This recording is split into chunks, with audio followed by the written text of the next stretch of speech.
नूरुद्दीन मुगुट साहब दादा साहब मुल्ला है, 1 किलोमीटर है मेरा नाम। सिर्फ आप मुल्ला कहेंगे तो चल जाएगा जी। मुल्ला मुल्ला सब मिलकर कहो मुल्ला। मैं मस्जिद में मुल्ला था, नमाज पढ़ाया करता था, अज़ान भी मैं ही देता था। मुसलमानों को देखें आप, यस और नो। अंग्रेजी भी जानते हैं आप, बहुत अच्छा लग रहा है जी मुझे। मैं अज़ान भी देता था, नमाज भी मैं ही पढ़ाता था।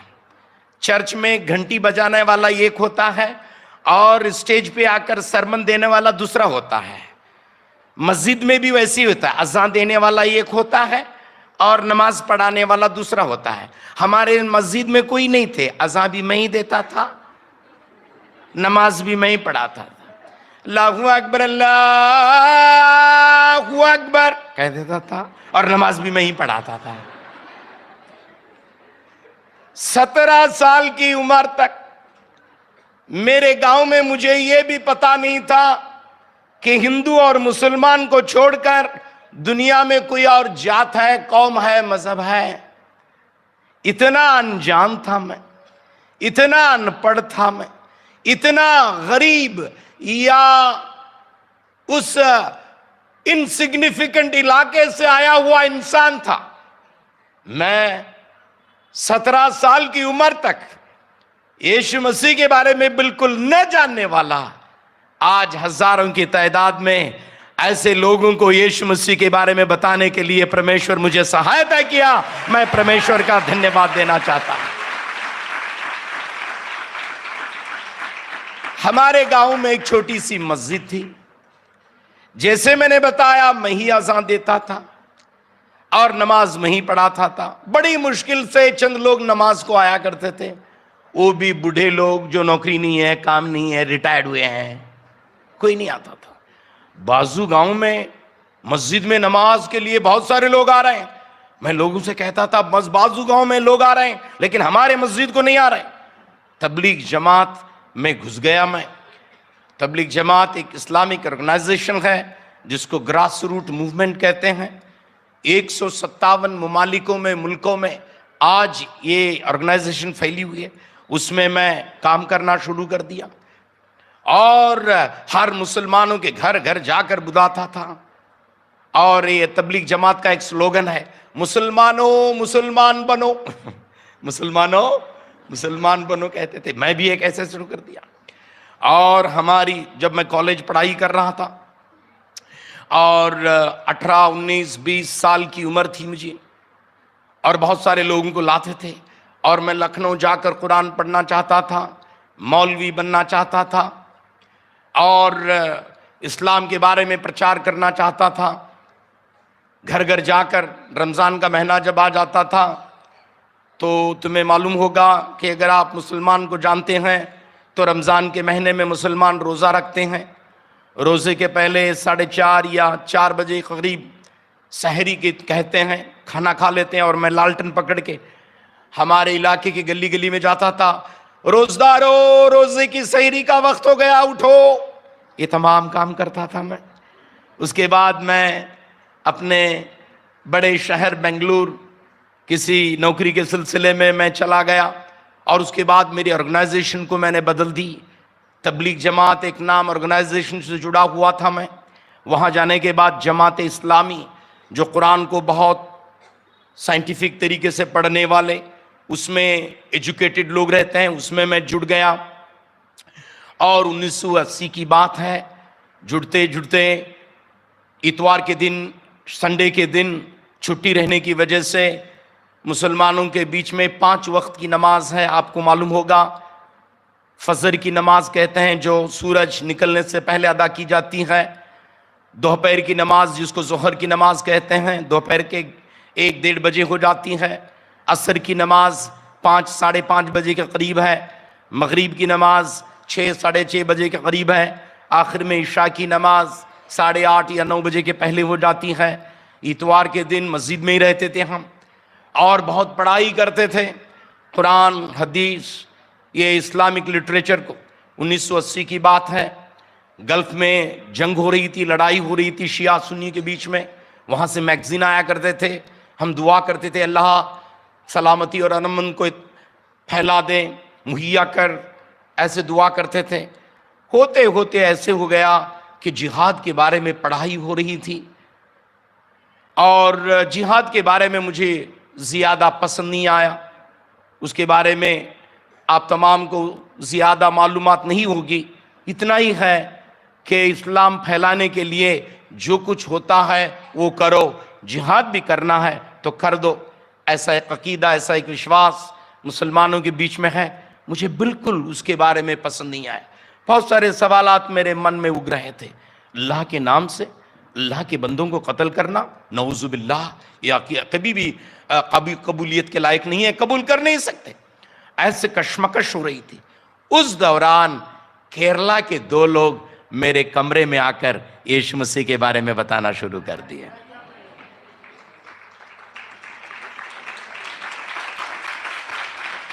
उनकी भाषा मुझे नहीं आती थी, मेरी भाषा उनको नहीं आती थी। मलयालियों को, चंद मलयाली हैं, मलयालम छोड़कर दूसरी भाषा आती नहीं। और मुझे अंग्रेजी तो बिल्कुल आता नहीं था उस वक्त ज्यादातर। उन्होंने मुझे थोड़ा बहुत बताना शुरू कर दिया। उनको पता चला कि मुझे कुछ मालूम नहीं हो रहा है। उसके बाद एक भाई को ले आए जिसका नाम सिराजुद्दीन अंसारी था, जो वेस्ट बंगाल के थे। वो खुद मुसलमान थे। यीशु मसीह को कबूल करके एसएबीसी में बीडी की, बैचलर ऑफ डिविनिटी कहते हैं, बाइबल के सिलसिले में जुड़ी हुई डिग्री है वो। उस डिग्री को पढ़ने के लिए एसएबीसी में पढ़ाई कर रहे थे। वो भाई को मेरे पास ले आए। उन्होंने आकर यीशु मसीह के बारे में मुझे कुरान से बताना शुरू कर दिए। यीशु मसीह के बारे में भी कुरान में बहुत सारी चीजें बताई गई हैं। मसीह माजिजाना तरीके से बगैर बाप के पैदा हो गए, मतलब आश्चर्य तरीके से पैदा हो गए। बगैर पाप के उन्होंने जिंदगी गुजारी। मुआजिज़े करामात, चमत्कार किए, अंधों को आंख दिए, लंगड़ों को पैर दिए, भूखों को खाना खिलाए, कोढ़ी की बीमारी को शिफा दिए, अच्छे अच्छे काम किए, अच्छी अच्छी तालीम दिए। उसके बाद अल्लाह ताला उन्हें उठा लिया और आसमान पर चले गए और दोबारा इस दुनिया में आने वाले हैं। ये तमाम चीज़ें जो इस्लाम के अकीदे विश्वास के मुताबिक हैं, सिराजुद्दीन अंसारी आकर मुझसे कहना शुरू कर दिए। वो चले जाने के बाद 2 बातें मेरे दिल में चिपक गई। एक बात, मुसलमानों के अकीदे या विश्वास के मुताबिक अल्लाह ताला इस दुनिया में 1,24,000 पैगंबर या संदेशों को इस दुनिया में भेजा है और उसमें से एक है यीशु मसीह कहते हैं।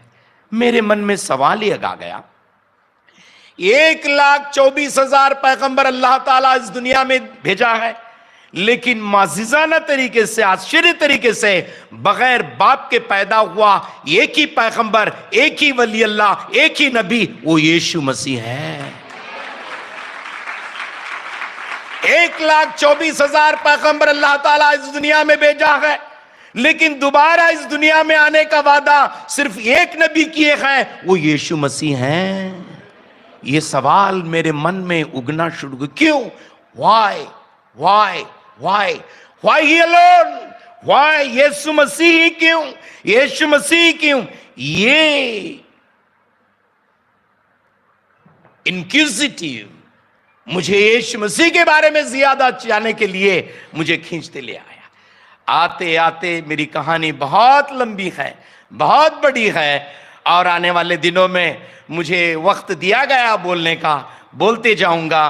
पास्टर जेम्स राम को मैं पूछ रहा था कब तक मेरा प्रचार करना, वो कहने लगे आज 12 बजे तक चले जाओ आप। बहुत खुशी हो गई मुझे। जिंदगी में पहला एक कन्वेंशन मेरी जिंदगी में आ रहा है रात के 12 बजे तक। मैंने बताया पास्टर जेम्स राम अगले साल भी मुझे ही बुलाना मेरे भाई।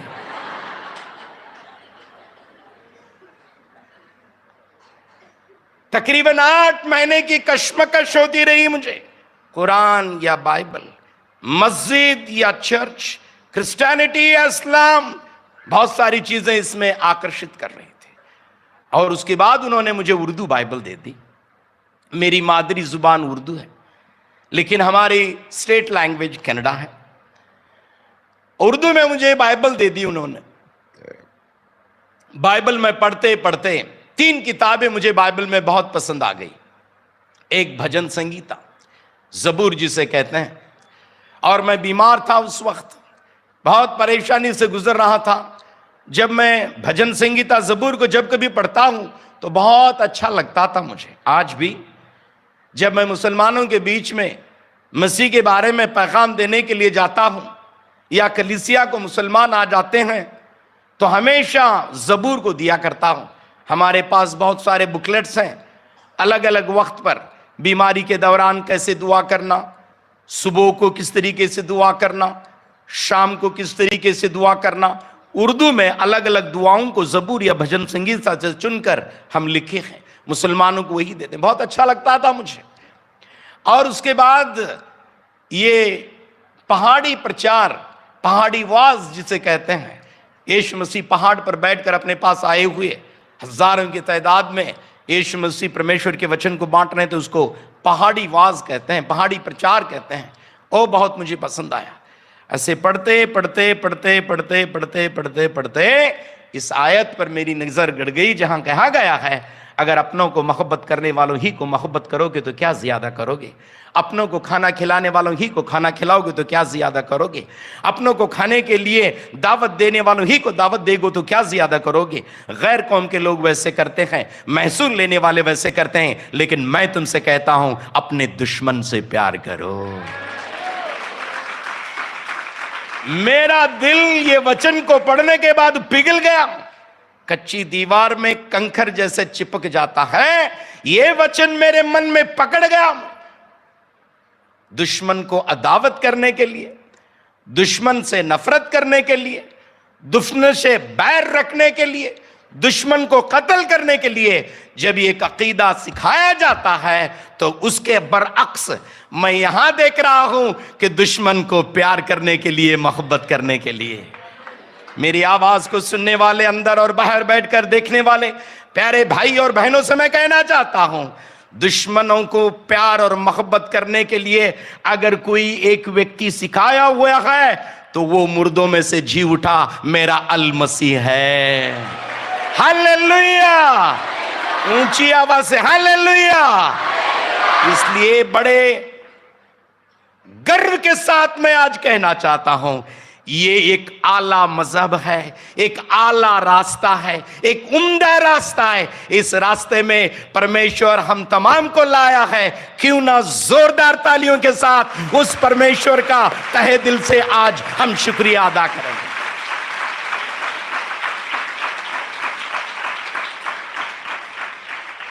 फिर 40 साल हो गए मैं इस रास्ते में आकर, ईमानदारी से आपके सामने बताना चाहता हूं कि मेरी जिंदगी में एक भी दिन ऐसा नहीं गुजरा जहां इस्लाम और क्रिश्चियनिटी को मैं कंपेयर नहीं किया हूं।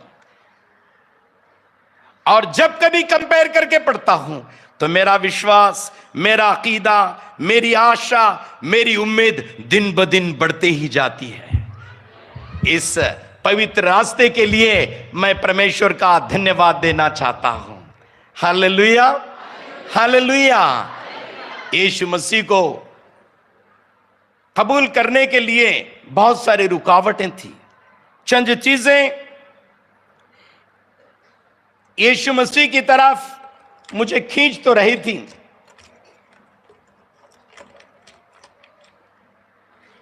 चंद चीजें यीशु मसीह की तरफ मुझे खींच तो रही थी, लेकिन बहुत सारे रुकावटें भी मुझे आ रही थी। एक दिन मैं उनसे बहस कर रहा था। ये एसएबीसी कॉलेज में बीडी की पढ़ाई कर रहे थे, बैचलर ऑफ डिविनिटी कहते हैं, वो एक बाइबल कॉलेज की डिग्री है। और हमेशा आया करते थे, बुधवार के दिन आया करते थे, बहस होती थी कुरान, बाइबल, इसके बारे में और की क्रिया करते थे। एक दिन उन्होंने बताया कि भाई मुल्ला साहब, हम आपके साथ बहस करने के लिए हमारे पास वक्त नहीं है, हमें बाइबल कॉलेज जाना है, अगर नहीं जाएंगे तो वहाँ परेशानी हो जाएगी, अगर बहस करना है तो दोबारा कर देंगे, अब हम दुआ करने के लिए जा रहे हैं, अगर आप हमारे साथ दुआ करना चाहते हैं तो दुआ कर लो, या नहीं तो आप मेहरबानी करके चले जाइएगा। उन्होंने बताया। उस वक्त मैं डायलामा में था, इस तरफ भी नहीं उस तरफ भी नहीं, ना ही मुसलमान में पक्का हूं ना ही क्रिश्चियन की तरफ आया हूं, डोल मडल कहते हैं ना, ऐसे माहौल में था मैं। उनके साथ मैं कहा मैं भी आपके साथ दुआ करना चाहता हूं। उस वक्त मैंने आंखें बंद कर दी, क्योंकि मुसलमान दुआ जब करते हैं, प्रार्थना नमाज वगैरह करते हैं, तो उस वक्त आंखें बंद नहीं करते। क्रिश्चियन लोग आंखें बंद करके दुआ करते हैं। मैं भी आंखें बंद कर दी और मैंने भी दुआ करना शुरू कर दी। दुआ मेरी क्या थी मालूम क्या?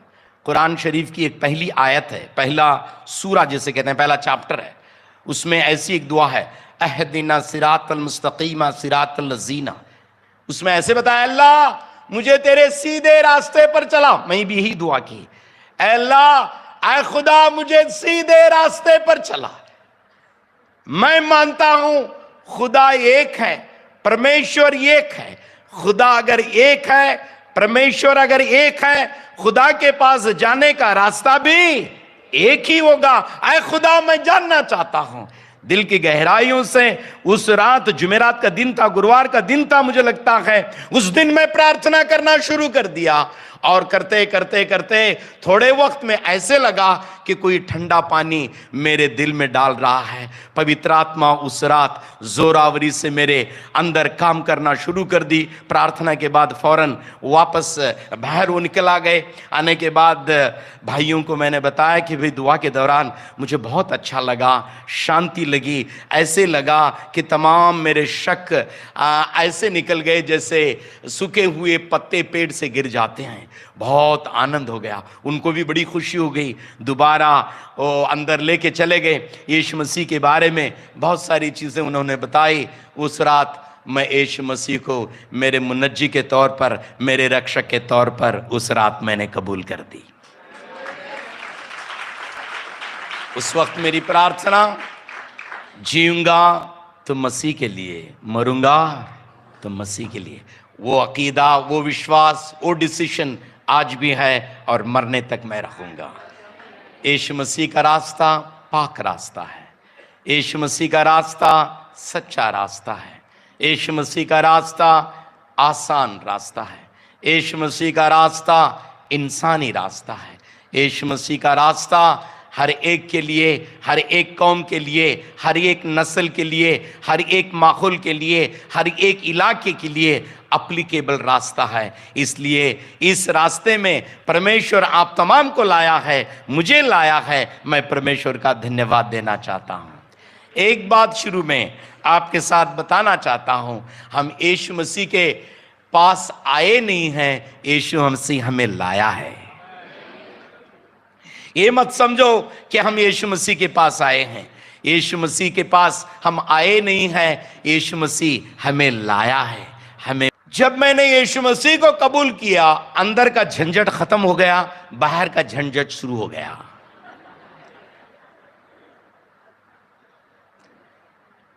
जब मैं बेंगलुरु में था उस वक्त यीशु मसीह को कबूल किया था। एक वक्त की भी नमाज मैं मिस नहीं होता था। जोहर दोपहर की नमाज के अलावा, जब मैं एक फैक्ट्री में काम कर रहा था, मैं वो नमाज के अलावा कोई नमाज मिस नहीं होती थी। मस्जिद में सब को मालूम हो गया कुछ गड़बड़ हो गया है, मुल्ला अब नमाज को नहीं आ रहा है।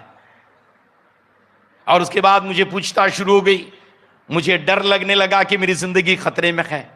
वहां से वो लोग जिन्होंने मुझे यीशु मसीह के बारे में बताए थे, वो मुझे केरला ले गए।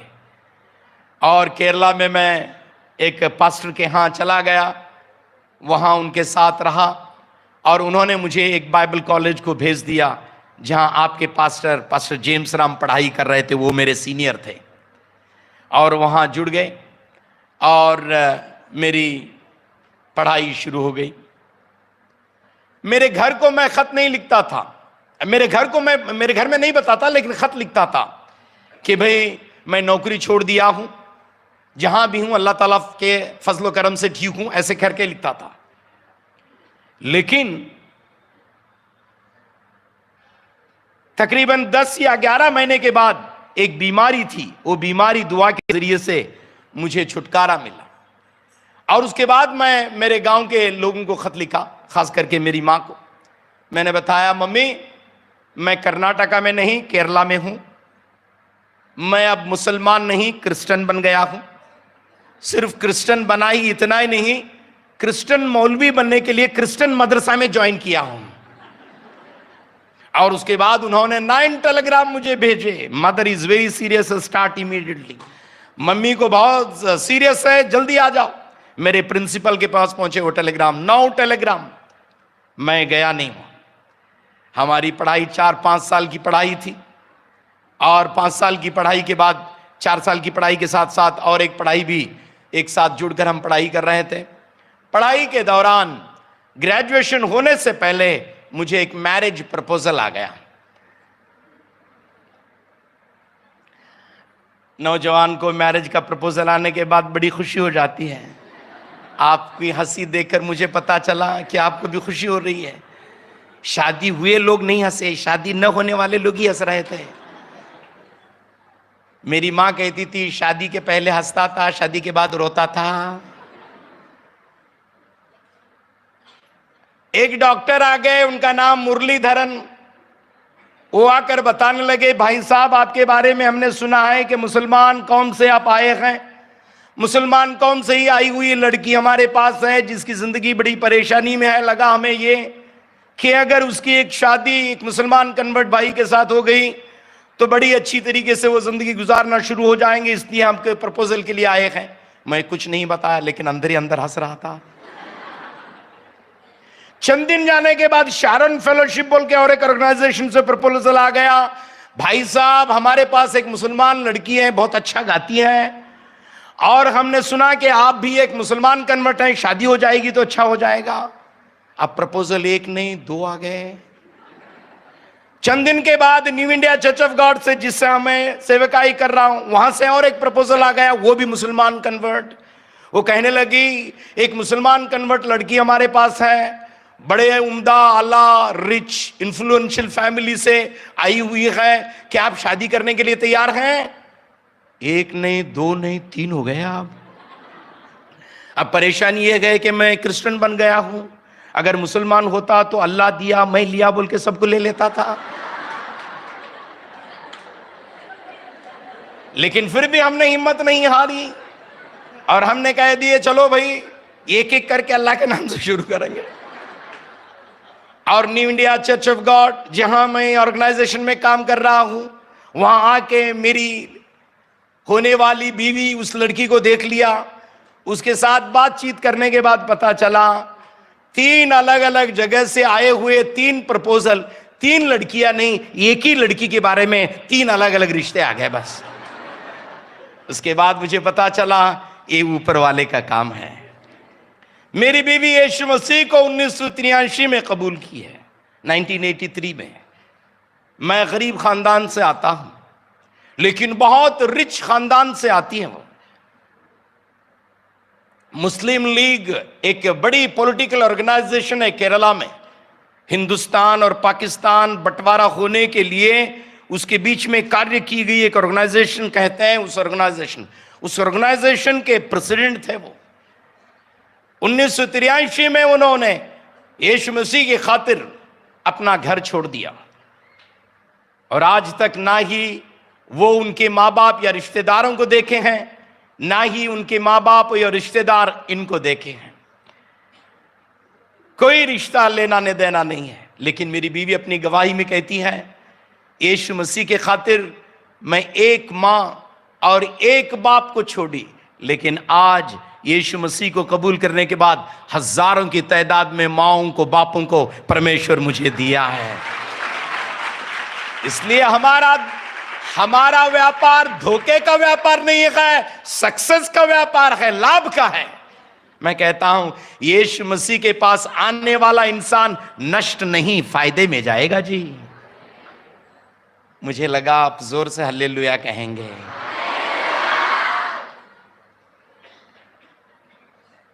ऐसे हमारी जिंदगी गुजर रही है। मुझे 2 बच्चे हैं, एक लड़की लड़का। लड़का जब छोटा था रोमैटिक अर्थराइटिस बोल के एक बीमारी होती है। उस बीमारी को डॉक्टर लोग कहते हैं घुटनों को चाटता है दिल को काटता है। घुटनों को चाटता है दिल को, अंग्रेजी में कहते हैं this sickness लिक्स the knees bytes the heart. बच्चों को हार्ट अटैक होता है कहते हैं उस बीमारी से। वीडी पाटिल नामक एक बड़े फेमस डॉक्टर हैं बेलगाम में, उनको दिखाया गया। पेनाडोर इंजेक्शन और दूसरे और इंजेक्शन तकरीबन 60 साल तक लेने के लिए उन्होंने लिख कर दिया। 3 या 4 साल हम मेडिसिन ले ली, बेलगाम में आज इस जैसे की एक मीटिंग हो रही थी, जहां मैं कनाडा में ट्रांसलेशन कर रहा था। कोई प्रचारक प्रचार कर रहे थे। मीटिंग के दौरान, मीटिंग होने के बाद मेरा बेटा आकर मुझे कह रहा है, पापा मैंने कनाडा में एक आवाज सुनी कि परमेश्वर मुझे चंगाई दिया है। मैं समझा बच्चा छोटा है, मजाक कर रहा होगा, बच्चे सब लोग करते हैं, वही भी कर रहे हैं। मां के पास जाके बताया, वो प्रीचर के बीवी के पास जाके बताया, प्रीचर को बताया। उस वक्त मुझे लगा कुछ न कुछ हुआ है। एक हफ्ते 2 हफ्ते के बाद उसी डॉक्टर के पास हम लेकर जाकर दिखाने के बाद डॉक्टर ने बताया, बेटे को वो बीमारी बिल्कुल नहीं है। यीशु मसीह हमारे गुनाहों को माफ करने वाला है। इतना ही नहीं, हमारी चंगाई भी देने वाला है। अंधों को आंख देने वाला, लंगड़ों को पैर देने वाला, मुअज्जिज़ करामत करने वाला आज भी हमारे बीच में है। मैं मानता हूं आज भी यीशु मसीह चमत्कार करने के लिए हमारे बीच में उतर कर आया है। आमीन। इस चमत्कार पाकर ही इस मीटिंग के बाद हम जाने के लिए जा रहे हैं। 6-7 दिन, कितने भी दिन यहां रहते हैं, आपकी प्रार्थना प्यारे भाई और बहनों दिल की गहराई से यह होना चाहिए, प्रभु जी तेरा छुटकारा पाए बगैर इस जगह को छोड़कर मैं नहीं जाऊंगी, इस जगह को छोड़कर मैं नहीं जाऊंगा। इस जिद्दी इरादे के साथ हम टिके रहेंगे तो परमेश्वर हमारे जिंदगी में बड़े बड़े कार्य करने के लिए आज भी शक्तिमान है। Hallelujah, hallelujah. कितने लोग तैयार हैं परमेश्वर के वचन को सुनने के लिए? बहुत अच्छे हाथ हैं आपके, चेहरे भी अच्छे हैं और हाथ भी अच्छे हैं। चलिए याकूब की किताब से कुछ और मैं तैयारी के साथ आया था, लेकिन यहां ठहरने के बाद, आपके जोश और खरोश को देखने के बाद मुझे लगा कि कुछ और बताते जाऊं। याकूब की किताब से हम आज ध्यान करने के लिए जा रहे हैं। याकूब की किताब 5वें अध्याय से 7 विश्वासियों के बारे में बताने के लिए जा रहा हूं। मैं हमारे भाई से पूछ रहा था, आए हुए सब विश्वासी हैं क्या? लगता है पास्टर साहब 99% विश्वासी हैं। कितने लोग आज यहां बैठे हैं कह सकते हैं कि मैं यीशु की बेटी हूं और यीशु का बेटा हूं? अगर ऐसा कहते हैं तो अपना हाथ उठाइए और हालेलुया कह दीजिएगा। हालेलुया। विश्वासियों के बीच में मैं बैठा हूं। चलिए याकूब की किताब 5वां अध्याय 7 अलग अलग विश्वासियों के बारे में बताने के लिए जा रहा हूं। कितने विश्वासियों के बारे में? 7 अलग अलग विश्वासी। विश्वासियों में भी अलग अलग होते हैं।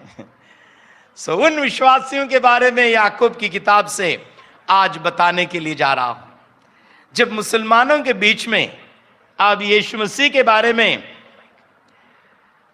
बताने के लिए जाते हैं तो मैं कहता हूं कि आप एक याकूब की किताब उनको बताते जाएंगे तो अच्छा लगेगा। एक माइक भी दे दो मुझे, दूसरा इसके साथ साथ और एक माइक भी दे दो।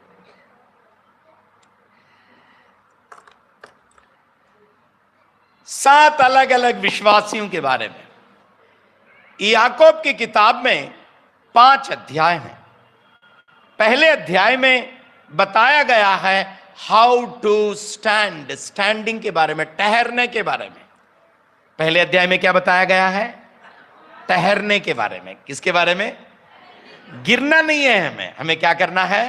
ठहरना है, ठहरने के बारे में। दूसरे अध्याय में सर्विंग के बारे में, कैसे हमें खिदमत करना है, कैसे हमें सेवकाई करना है। तीसरे अध्याय में स्पीकिंग के बारे में बताया गया है, कैसे हमें बोलना है। चौथे अध्याय में सबमिशन के बारे में, मतलब हम अपने आप को कैसे समर्पित जीवन बिताना है, इसके बारे में बताया गया है। 5वें अध्याय में सफरिंग के बारे में, जिंदगी में आने वाले मुश्किलात का कैसे हम डट कर मुकाबला करना, इसके बारे में बताया गया है। स्टैंडिंग के बारे में, सर्विंग के बारे में, स्पीकिंग के बारे में, सबमिटिंग के बारे में और सफरिंग के बारे में। ये 5 अलग अलग सच्चाइयां याकूब की 5 अध्याय में बताया गया है। पहले अध्याय में आप कैसे मजबूती से ठहरे रहना, इसके बारे में बताया जा रहा है। अक्सर हम गिर जाते हैं। गिरने की 2 वजूहात होती हैं, 2 कारण। पहला कारण बाहर की शक्ति, उसको ट्रायल कहते हैं। दूसरा कारण अंदर की शक्ति, उसको टेम्पटेशन कहते हैं।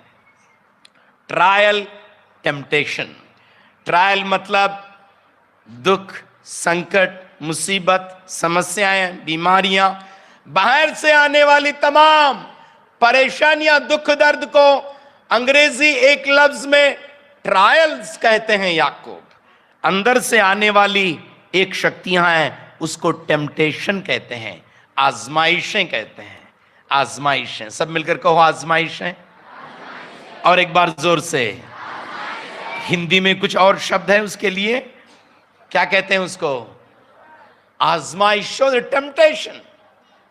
आजमाइशों में ना गिरूं, वचन की रोशनी दे प्रभु।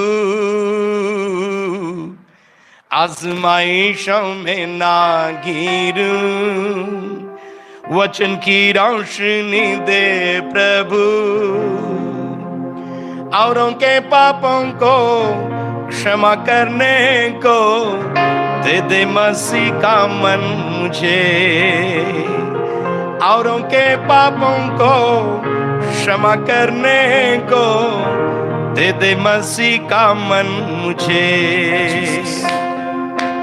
आराधना,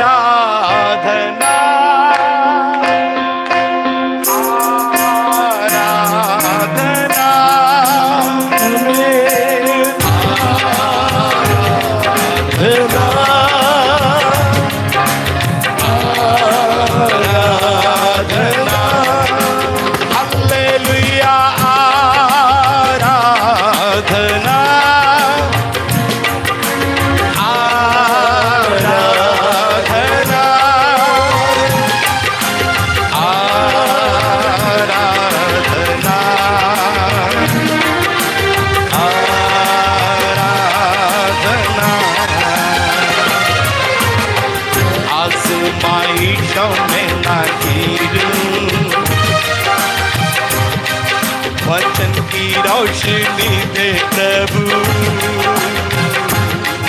आजमाइशों में ना गिरूं, वचन की रोशनी दे प्रभु। औरों के पापों को क्षमा करने को दे दे मसीह का मन मुझे। औरों के पापों को क्षमा करने को दे दे मसीह का मन मुझे।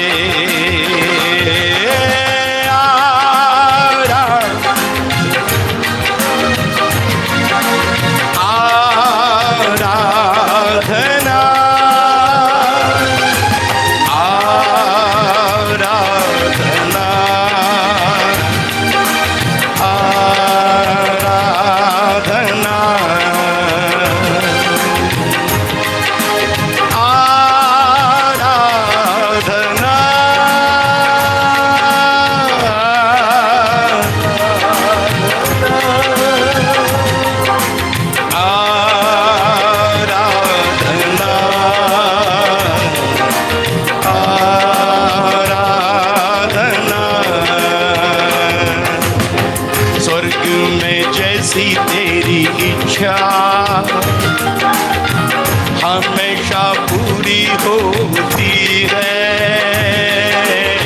स्वर्ग में जैसी तेरी इच्छा हमेशा पूरी होती है, वैसे ही दुनिया में मुझ में भी प्रभु हमेशा पूरी हो जा। वैसे ही दुनिया में मुझ में भी प्रभु हमेशा पूरी हो जा।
ऐसे शक्तियां हैं जो गिरा देती हैं। एक शक्ति बाहर से आने वाली शक्ति, सतावा हो सकता है, गरीबी हो सकती है, परेशानी हो सकती है, दुख दर्द हो सकते हैं। ये तमाम चीजें जो है विश्वासियों को गिरा देती हैं। और दूसरी शक्ति ये है कि अंदर से शैतान अंदर से काम करना शुरू कर देता है। Thank you. और इसकी वजह से क्या हो जाता है कि इंसान गिर जाता है। लेकिन बाहर से आने वाली शक्तियां क्यों ना हो, अंदर से आने वाले आजमाइशें क्यों ना हो, इन तमाम पर जय प्राप्त करने के लिए परमेश्वर के वचन की शक्ति की जरूरत है हमें। हालेलुया। इसलिए परमेश्वर के वचन को पढ़ना है, परमेश्वर के वचन को सुनना है। 1981 में यीशु मसीह को मैंने कबूल कर ली।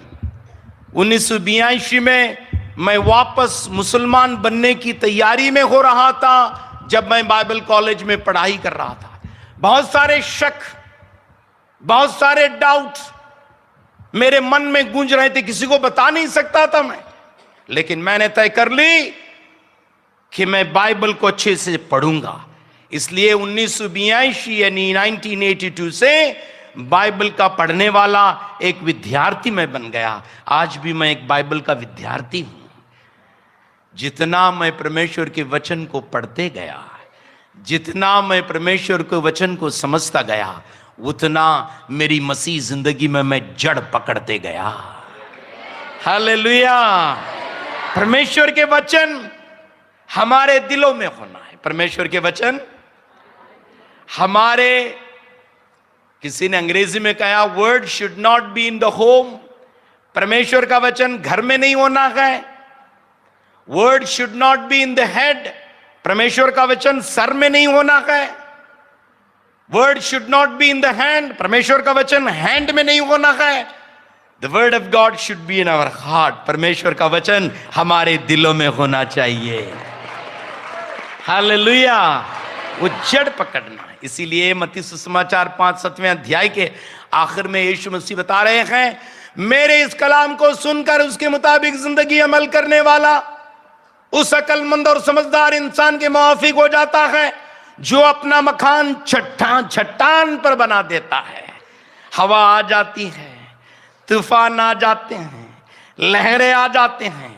ये घर चट्टान पर बनाया गया है, इसके लिए तूफान आने के बावजूद भी, लहरें आने के बावजूद भी ये मकान मजबूती से टिके रहेगा। खड़े रहो, सब मिलकर कहो। और एक बार, गिरना नहीं। हालेलुया। हम लोगों को खड़े रहने की कोशिश कर रहे हैं, लेकिन लोग गिरा रहे हैं। गिरना नहीं है, खड़े रहना। हमें क्या करना है? खड़े रहना, मजबूती से, हिम्मत से, दिलेरी से हमें खड़े रहना है। और दूसरी बात सेवकाई के बारे में बताया जाए, सर्विंग। दूसरी बात क्या है? सर्विंग, सेवकाई। सब मिलकर कहो, सर्विंग, सेवकाई के बारे में। जरा लेट हो जाएगा, इसके बारे में आप बिल्कुल फिक्र नहीं करना। मैं आज बताना चाहता हूं, तुम्हारे सबके खाने का इंतजाम किया गया है। हमारे गांव, जब गांव में खाने के बारे में बताते हैं ना, बुलाने की जरूरत नहीं, इंफॉर्मेशन हो गया तो चर्या बिरिया बोल के उठ आ जाते हैं। सेवकाई कैसे करना, विश्वास के साथ, ढोंगी सेवकाई नहीं होना, उसके बारे में, ढोंग के बारे में बताया जाता है। शैतानी विश्वास के बारे में, मुर्दे विश्वास के बारे में दूसरे अध्याय में आपको बता रहे हैं। तुम्हारा विश्वास मुर्दा नहीं होना है, तुम्हारा विश्वास ढोंगा नहीं होना है, तुम्हारा विश्वास बदनीयती से नहीं होना है, तुम्हारा विश्वास बदअखलाकी से नहीं होना है। ये तमाम चीजें दूसरे अध्याय में याकूब जिक्र कर रहे हैं। तुम्हारा विश्वास, तुम्हारे सेवकाय इब्राहिम के जैसे होना चाहिए, राहब के जैसे होना चाहिए। सेवकाई के बारे में याकूब बता रहे हैं। तीसरे अध्याय में बातचीत करने के बारे में, संभल के बोलना, एहतियात से बात करना, हमारी जुबान में जिंदगी और मौत है, उसके बारे में बताया जा रहा है। चौथे अध्याय में अपने आप को परमेश्वर के हवाले पूरी तरह से कर देना, परमेश्वर कार्य करेगा। सो ये बहुत सारी चीजें इन अध्याय में बताया गया, लेकिन आज हम 5वें अध्याय की तरफ ध्यान करने के लिए जा रहे हैं। इसमें 7 अलग अलग विश्वासियों का जिक्र किया गया है। कितने विश्वासी? और एक बार जोर से, कितने विश्वासी? 7 विश्वासी। और पहले वचन से लेकर 6ठे वचन तक एक विश्वासियों के बारे में बताया गया है। 7वें वचन से लेकर लगता है 9वें वचन तक दूसरे विश्वासियों के बारे में बताया गया है। 10वें वचन से लेकर 11वें वचन तक और एक विश्वासी के बारे में बताया गया है। 12वें वचन में एक और विश्वासियों के बारे में। 13 से लेकर 16 तक 5वें विश्वासी के बारे में। 17वें वचन से लेकर 8वें वचन तक 6ठे विश्वासी के बारे में। 19वें वचन से लेकर आखिर तक 7वें विश्वासियों के बारे में।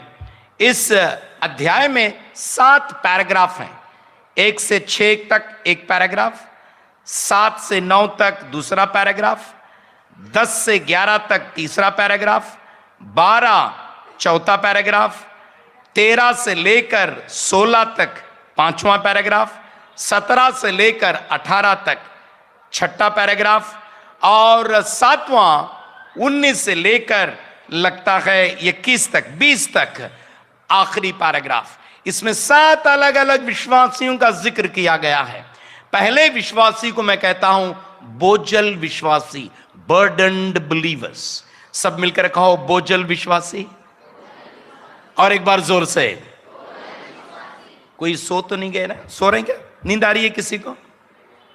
मेरे मीटिंग में ना, छोटी बड़ी मीटिंग में गया हूं, कहीं ना कहीं किसी न किसी तरीके से एक बंदा एक बंदी सोती है।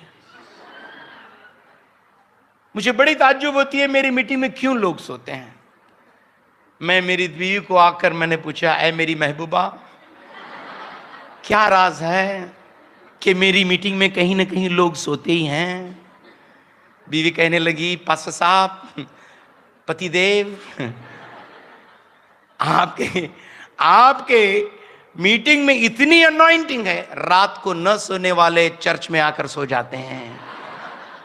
डॉक्टर के पास पैसे देकर सोने के लिए मांगने के लिए जाने वाले चर्च में आकर फुक्कट में सो जाते हैं।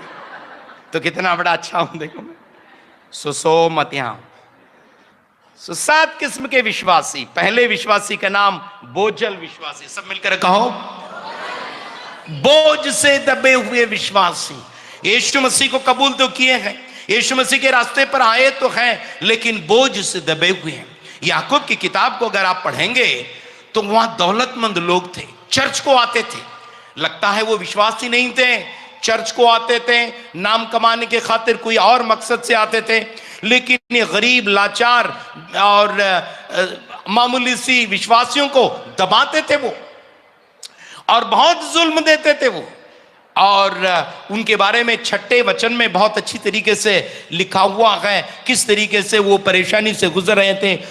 तुमने रास्तबाज शख्स को जो तुम्हारा मुकाबला नहीं करता कसूरवार ठहराया और उसे जान से मार डाला। विश्वासियों के बारे में बताया। वो जो है रास्तबाज, यीशु मसीह को पाकर रास्तबाज हुए हैं, नीतिमान हुए हैं, मुकाबला करने के लिए उनको शक्ति नहीं है, उनको बदनाम कर रहे हैं, कसूरवार ठहरा रहे हैं, गलत ठहरा रहे हैं, परेशान कर रहे हैं, मार रहे हैं, दुख दर्द कर रहे हैं। और ये चर्च में क्या करते थे, ये दौलतमंद आने के बाद स्टेज पर बुला देते थे। आते वक्त अंगूठी दिखा के आ जाता था, अंगूठी है, अंगूठी है, अंगूठी वाले को सामने बिठा देते थे। यहां अक्सर यही अंगूठी दिखाता है वो। याकूब कह रहे हैं ये अंगूठी दिखाने वाला, ऐशो इशरत से जिंदगी बिताने वाला, बहुत कीमती कपड़े पहनने वाला, ये क्या आपको कैद खाने में डाल नहीं रहा है, मार नहीं रहा है? ऐसे मार रहे हैं। मतलब ये हुआ कि ऐसे भी विश्वासी थे, यीशु मसीह को कबूल तो किए थे, चर्च को आ तो रहे थे, प्रार्थना कर तो रहे थे, बाइबल पढ़ तो रहे थे, लेकिन परेशानी की बात यह है आज भी दुखी थे, बोझ से दबे हुए लोग थे वो। यीशु मसीह उन लोगों के बारे में मत्ती सुसमाचार 11वां अध्याय उसके 29 और 28वें वचन में बताया गया है कि मालूम है आपको, बोझ से भरे हुए लोगों तुम तमाम मेरे पास आओ, मैं तुम्हें आराम दूंगा। यीशु मसीह बता रहा है बोझ से दबे हुए लोगों, मैं मेहनत उठाने वालों, तुम तमाम मेरे पास आओ, मैं तुम्हें आराम दूंगा। बोझ उठाने वालों, दुख से भरे लोगों, बोझ उठाने वालों, दुख से भरे लोगों, आओ यीशु के पास, देता तुम्हें वास। आओ यीशु के पास, देता तुम्हें वास। बोझ उठाने वालों, दुख से भरे लोगों, बोझ उठाने वालों, दुख से भरे लोगों, आओ यीशु के पास, देता तुम्हें वास। आओ यीशु के पास, देता तुम्हें वास। गा सकते हैं मेरे साथ? आपके गीतों को सुनकर मुझे गीत गाने के लिए आ रहा है। प्रचार कम करूं, गीत ज्यादा करूं, ऐसे लग रहा है मुझे। सब मिलकर कहोगे मेरे साथ? बोझ उठाने वालों, ऊंची आवाज से, बोझ उठाने वालों, दुख से भरे लोगों, आओ मेरे पास, देता तुम्हें वो आस। बोझ उठाने वालों, दुख से भरे लोगों, बोझ उठाने वालों, दुख से भरे लोगों, आओ यीशु के पास, देता तुम्हें वास। आओ यीशु के पास, देता तुम्हें वास। चाहे हो बीमारी या हो बदकारी, चाहे हो बीमारी या हो बदकारी, ईमान से पाएगा तू कामिल रिहाई। बोझ उठाने वालों, दुख से भरे लोगों, बोझ उठाने वालों, दुख से भरे लोगों,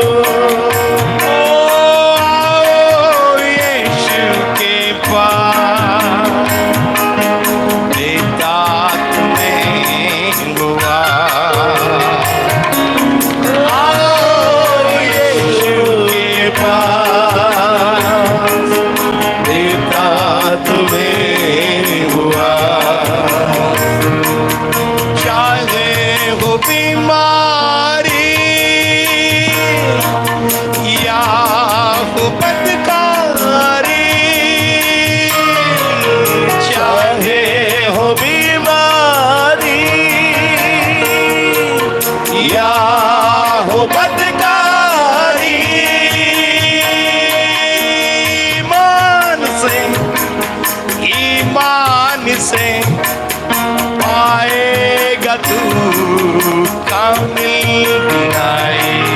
बोझ उठाने वालों,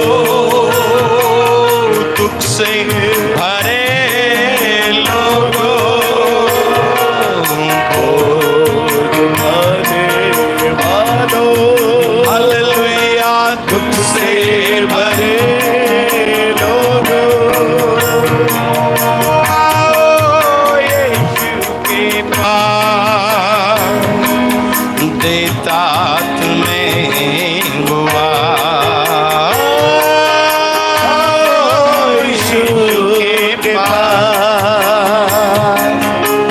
देता तुम्हें वो आस।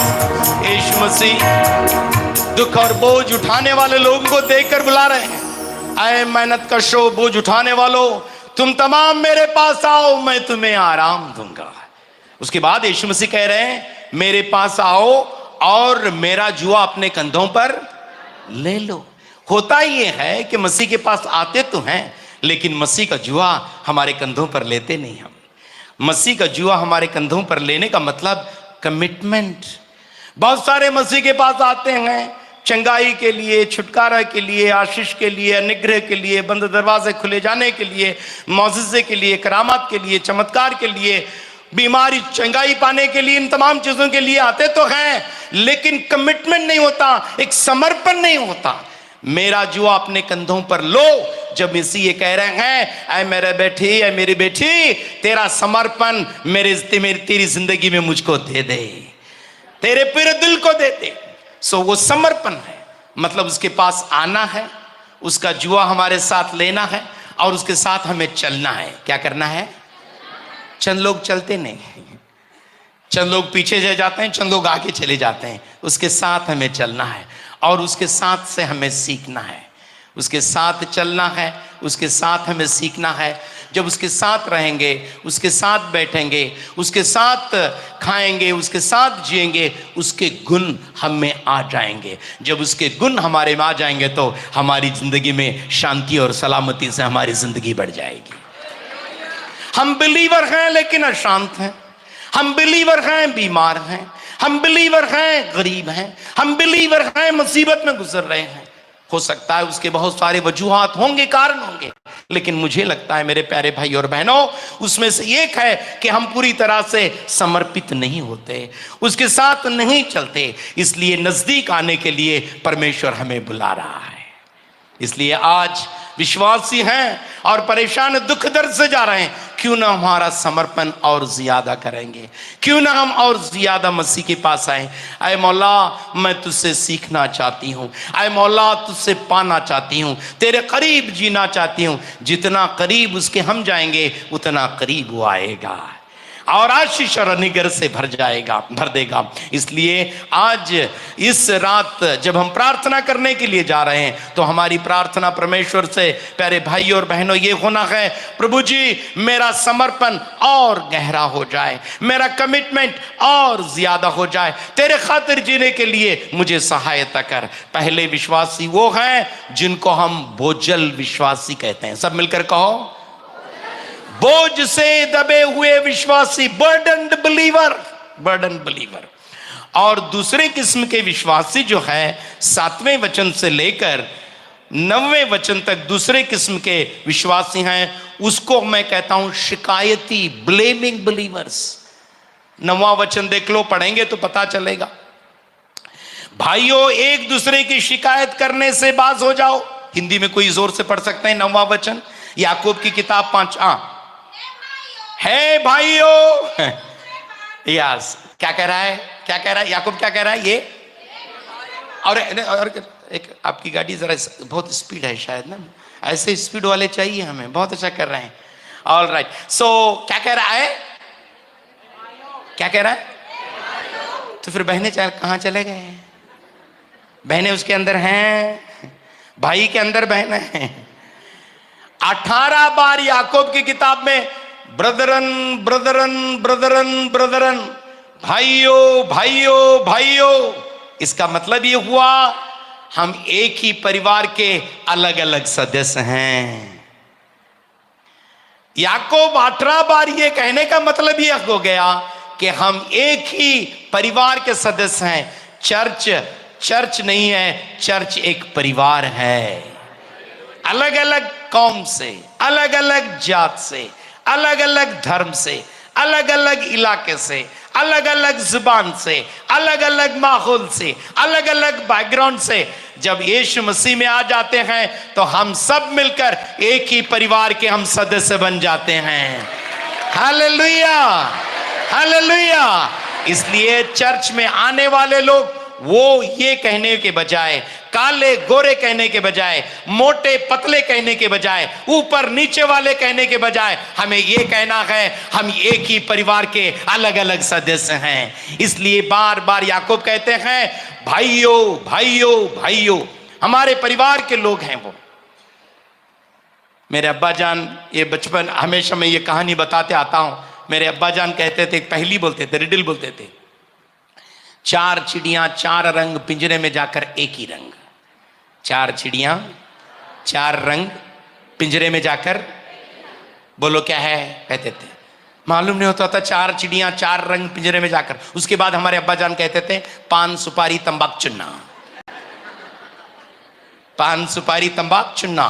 पान का रंग अलग, सुपारी का रंग अलग, तंबाकू का रंग अलग, चुंगने का रंग अलग। ये तंबाकू चुन्ना सुपारी पान मुंह में जाएगा लाल हो जाएगा, पच पच थूकते जाएगा।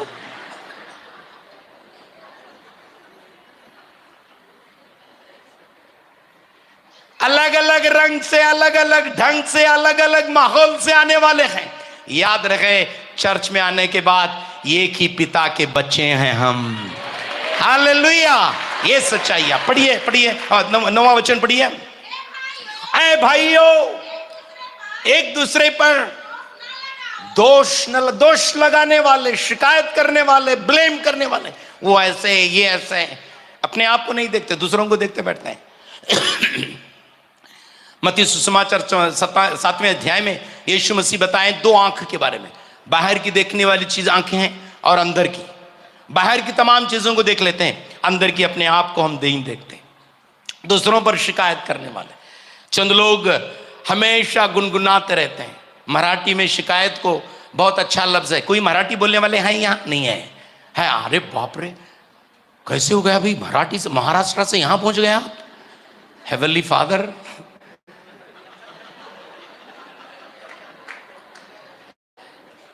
ब्लेम देने वाले, दोष देने वाले को कुरकुर कुरकुर कहते हैं। सब मिलकर कहो कुरकुर। एक कुरकुरे देखें आप, कुरकुर में मार्केट है, वहां से आ गया कुरकुर कुरकुर। चंद लोग हैं हमेशा कुरकुर। कितना भी अच्छा खाना दो वो भी कुरकुर कुर। कितनी भी अच्छी शादी क्यों ना हो फिर भी कुरकुर कुर। कितना भी अच्छा कन्वेंशन हो क्यों कुरकुर कुर। कितना भी अच्छा गाना हो क्यों ना हो क्यों कुरकुर। सब कुरकुर कहते हैं। इसलिए क्या हो जाता है, उनका पूरा जिस्म कुरकुर कुरकुर कहते रहता है। कूड़ने वाले, ब्लेम करने वाले, शिकायत करने वाले, उनके लिए क्या करना है, उनको कैसे जिंदगी सुधारना है, 7वें वचन से बताया गया। इसलिए मेरे भाइयों, 7वां वचन बता दो, 7वां वचन पढ़ लो, 7वें वचन से पढ़ लो। 7वां वचन 5वें अध्याय के 7वां वचन।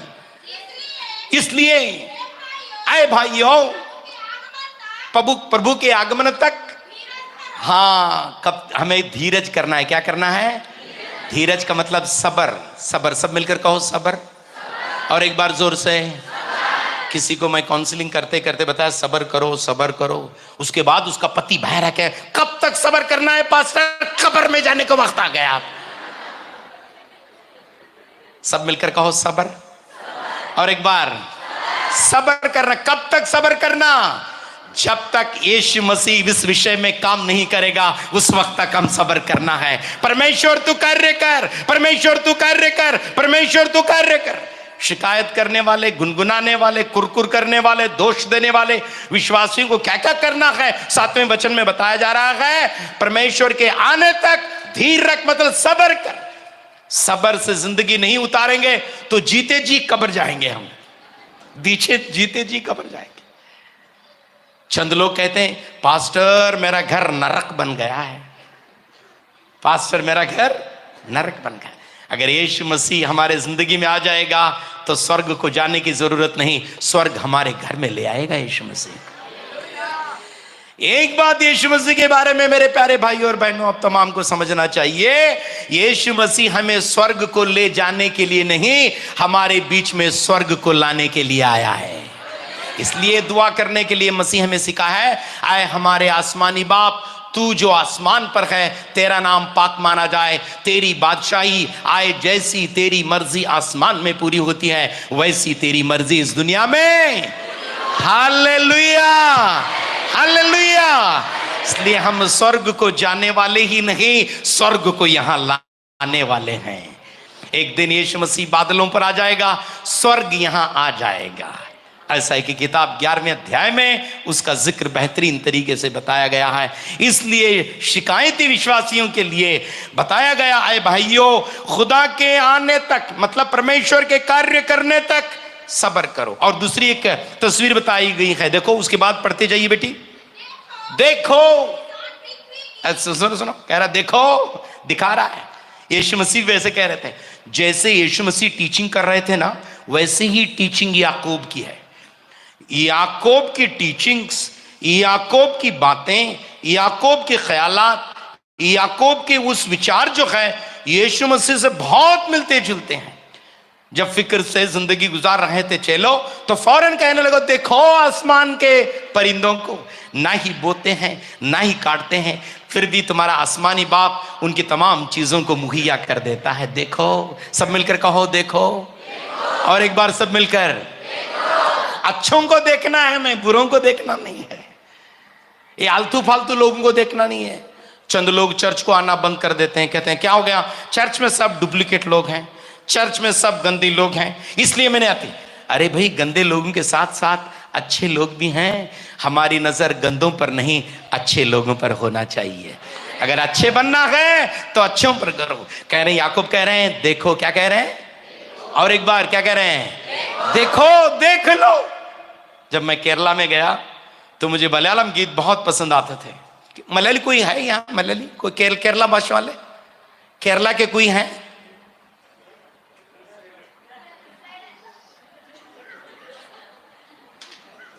दुनिया के कौन से भी कोने में चले जाओ, बगैर मलयाली के दुनिया नहीं है। कहीं ना कहीं मलयाली रहता ही है। मलयालम में गीत है, पता नहीं चलेगा, लेकिन मैं गा रहा हूं, अच्छा लग रहा है मुझे। काकगले विचारी पिन विदयिल्ला कोई तुमिल्ला, काकगले विचारी पिन विदयिल्ला कोई तुमिल्ला, ദൈവമവ കായി വേണ്ടാതേകുന്നു, ലില്ലി പുഷ്പങ്ങൾക്കു അവൻ ശോഭ നൽകുന്നു। कैसे एक प्रीचर पास्टर आप लाए हैं, कह रहे हैं ये म्यूजिशियन। നാളെയെ കൊണ്ടൻ മനസ്സിൻ ലവലേശം ഭാരമില്ല, നാളെയെ കൊണ്ടൻ മനസ്സിൻ ലവലേശം ഭാരമില്ല, ഓരോ നാളും ദൈവം എന്നെ പോറ്റുന്നു, തൻ്റെ കൈകളിൽ ഞാൻ ദിനം തോറും ചാരും, തൻ്റെ കൈകളിൽ ഞാൻ ദിനം തോറും ചാരുന്നു। കാക്കകളെ വിചാരിപ്പിൻ വിതയില്ല കൊയ്ത്തുമില്ല, കാക്കകളെ വിചാരി വിതയില്ല കൊയ്ത്തുമില്ല, ദൈവമവക്കായി വേണ്ടാതേകുന്നു, ലില്ലി പുഷ്പങ്ങൾക്കു അവൻ ശോഭ നൽകുന്നു, ലില്ലി പുഷ്പങ്ങൾക്കു അവൻ ശോഭ നൽകുന്നു।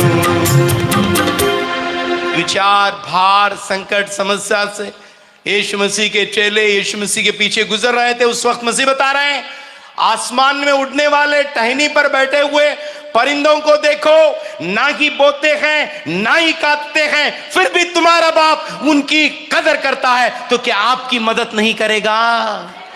हालेलुया। परिंदों का बाप नहीं है वो, जंगली जानवरों का बाप नहीं है, वो मेरा बाप है। अगर मेरा बाप उनको खिला रहा है तो मुझे खिलाए बगैर रह सकता है क्या? कभी नहीं। मेरी तमाम जरूरतों को मुहैया करने वाला मेरा आसमानी बाप है, मेरा परवरदिगार। हालेलुया। इसीलिए दाऊद कह रहे हैं, खुदावंद मेरा चौपान है, मुझे कमी नहीं होगी। हरी हरी चिरागों में वो मुझे बिठाता है, राहत के चश्मों के पास मुझे ले चलता है, और काश मेरा गुजर मौत की वादी से भी क्यों ना हो, मैं किसी बला से नहीं डरूंगा। आगे पीछे आजू बाजू अंदर बाहर चौगिरत परमेश्वर मेरे साथ है। देखो देखो उन लोगों को जो सब्र से कामयाब हुए हैं। पढ़िएगा 7वें वचन के, देखो वहां से, तो और एक बार देखो, बताइएगा। देखो किसान पृथ्वी की, हाँ, हाँ, किसान की तस्वीर बता रहे हैं। देखो किसान को, देखो कितनी मेहनत करता है वो, कितनी कोशिश करता है वो, और बारिश का इंतजार करते जाता है, और जब फसल आ जाती है तो उसको मिल जाती है। इसलिए बताया जा रहा है सब्र करने वाले, किसान के जैसे सब्र करने वाले मसीह हमारे जिंदगी में आकर कार्य करने तक सब्र करने वाले हो जाओ। और उसके बाद देखो किसान जमीन से कीमती पैदावार हासिल करने के लिए खिज़ां और बहार की बारिश का सब्र से इंतजार करता है। खिज़ां और बहार की बारिश के लिए, पहली और पिछली बारिश के लिए कितने सब्र के साथ विश्वासियों को सब्र के बारे में, किसान के सब्र के बारे में बताया जा रहा है। 8वें वचन में, तुम भी सब्र करो ताकि साबित कदम रहो, क्योंकि खुदावंद की आमद नजदीक है। 8वां वचन हिंदी में बेटी, तुम भी धीरज रहो। हाँ हाँ, स्थिर करो अपने हृदय को, मतलब स्थिर करो, क्योंकि या स्थिरता से रहेंगे, सब्र करेंगे तो परमेश्वर हमारी जिंदगी में कार्य करना शुरू कर देगा। और उसके बाद 9वें वचन में वो बताया जा रहा है, शिकायत करने वाले न बने भाइयों, एक दूसरे की शिकायत करने से बाज रहो ताकि तुम सजा न पाओगे। देखो इंसाफ करने वाला दरवाजे पर खड़ा है। हमारे इंसाफ करने वाला कहाँ है? द्वार पर है, दरवाजे पर है, नजदीक है, दूर नहीं है। हमारी इंसाफ करने वाला, हमारी मदद करने वाला, हमारे साथ रहने वाला, वो दूर नहीं है, नजदीक है। इसलिए शिकायती विश्वासी न बनो। पहले विश्वासियों के बारे में बता रहे थे, बर्डन्ड बिलीवर्स, मतलब बोझ से दबे हुए विश्वासी। उनको मसीह के पास आना है, उनको मसीह का जुआ लेना है, उनको मसीह के साथ चलना है, उनको मसीह से सीखना है, उनको मसीह से पाना है। ये करते जाएंगे तो शांति, समाधान, अमन, इत्मीनान, शांति हमारे जिंदगी में नदी के जैसे परमेश्वर बहाना शुरू कर देगा। इसलिए अगर आप ऐसे विश्वासी हैं, क्यों ना नजदीक हम आए, क्यों ना हम नजदीकी रिश्ता उसके साथ जोड़ दें। उसके बाद शिकायत करने वाले न बने, इंसाफ करने वाला है। बेइंसाफी जब हो जाती है तो शिकायत कर देते हैं, मुझसे बेइंसाफी हो गई, मेरा खेत चला गया, मेरा घर चला गया, मेरी जायदाद चली गई, मेरा स्थान चला गया, मेरी नौकरी चली गई, बेइंसाफी मुझे हो गई। लोग बेइंसाफ करते हैं, लेकिन परमेश्वर जो हमारे साथ है इंसाफ देने वाला है। लोग बेइंसाफी करते हैं, लेकिन परमेश्वर हमें इंसाफ देने वाला है। वो इंसाफ, परमेश्वर की खातिर हमें ठहरने वाले होना चाहिए। दूसरे किस्म के विश्वासियों के बारे में हम देख रहे थे। चलिए जल्दी जल्दी चलते जाएंगे। तीसरी किस्म के विश्वासी 10 और 11वें वचन में, उसको मैं ब्लेस्ड बिलीवर कहता हूं। सब मिलकर अंग्रेजी में कहो, ब्लेस्ड बिलीवर, मतलब बरकती, आशीषित विश्वासी। आशीषित विश्वासी ऐसे होना चाहिए हम, आशीषित। कैसे शिकायती विश्वासी बनना है, आशीषित बनना है, या हम आशीषित बनना है। पढ़ लीजिए वो उस वचन में आशीषित विश्वासियों के बारे में। ऐ भाइयों,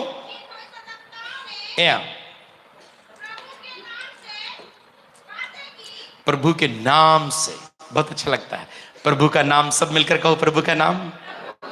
और एक बार, जब कभी वो प्रचार करते थे, जब कभी वो कार्य करते थे, यीशु मसीह का नाम, परमेश्वर का नाम, यहोवा का नाम लेकर, मैं कहता हूं धन्य विश्वासी वो होते हैं जो हमेशा यहोवा और परमेश्वर का नाम लेते हैं।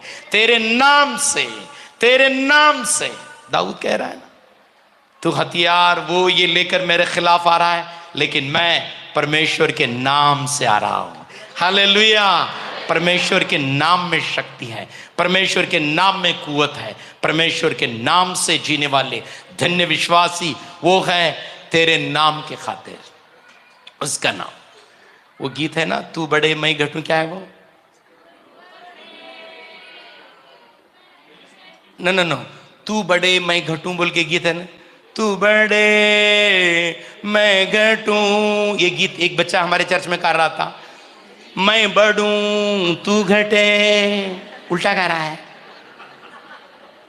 उल्टा कह रहा है वो। तू बड़े मैं घटूं है वो, है ना? कौन कौन बड़े? यीशु का नाम बड़े, और कौन घटे? मेरा नाम। ये उल्टा गा रहा है, मुल्ला का नाम बढ़े तेरा नाम घटे। हमारा मुल्ला का नाम डालते जा रहा है, सर जगह नाम मुल्ला का नाम। मुल्ला तेरा नाम बंद कर दे, जमीन और आसमान को पैदा किया उसका नाम डाल दे। धन्य वो होते हैं जो अपने नाम को निकाल देते हैं, यीशु मसीह का नाम डाल देते हैं। हालेलुया। किसी ने आकर जंगल में बपतिस्म देने वाले यूहन्ना को पूछा कि आने वाला मसीहा तू है क्या? लोग आ रहे थे, रायपुर से लोग आए, अलीगढ़ से लोग आए, वहां से यहां से लोग आकर पूछ रहे मुल्ला आने वाला मसीहा तू है क्या? अगर मेरे पास आकर बैठे तो मैं कॉलर वगैरह टाइट करके बताता, हाँ जी मैं ही हूं जी, हाँ जी मैं ही हूं। ना, मैं मसीह नहीं हूं। मेरी को औकात ये भी नहीं है कि मैं झुककर उसके पैरों के जूते के तिश्मी भी खोल सकूं, ये औकात मुझ में नहीं है। वो बड़े मैं घटूं। उसका नाम, जब उसका नाम ऊंचा करोगे तो हमें ऊंचा करेगा। धन्य विश्वासी वो हैं जो यीशु मसीह का नाम लेते हैं। यीशु मसीह का नाम, यीशु मसीह की खातिर ठहरने वाले, अपने लिए ठहरने वाले होना नहीं चाहिए। एक केरला में एक पास्टर थे, वो पास्टर अमेरिका में जब जा रहे थे तो बाइबल ऐसे सर पर हाथ रख के जा रहे हैं, बोलते ऐसे, सब लोग देख रहे हैं। और उन्होंने आकर बताया कि क्यों ऐसे किए आपने। ये लोगों को बताना चाहते थे कि जब मैं यीशु मसीह का नाम ऊपर उठाना शुरू कर दिया तो मुझे यीशु मसीह ऊपर उठाना शुरू कर दिए। जब यीशु मसीह का नाम हम उठाएंगे, यीशु मसीह का नाम ऊंचा करेंगे, तो वो हमारे जिंदगी में हमारे नाम को ऊंचा करेगा। हम धन्य विश्वासी हो जाते हैं। हालेलुया। सो ये देखो, और एक बार पढ़ते जाइएगा 10वां वचन। आए भाइयों, यस, यस,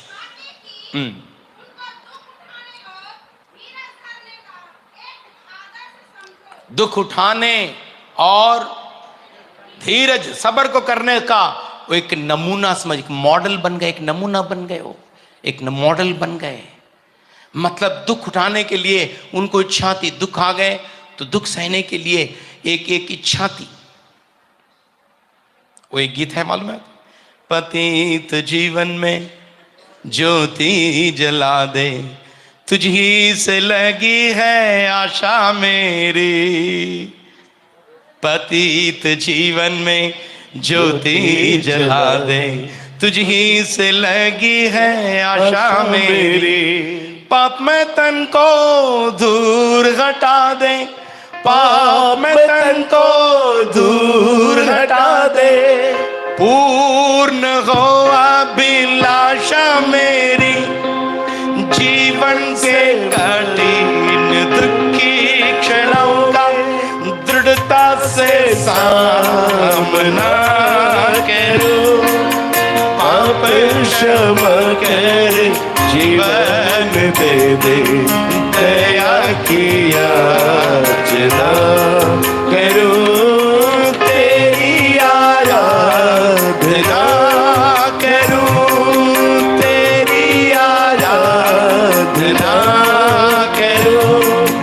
पाप क्षमा कर जीवन दे दे, दया की याचना करूं, तेरी आराधना करूं।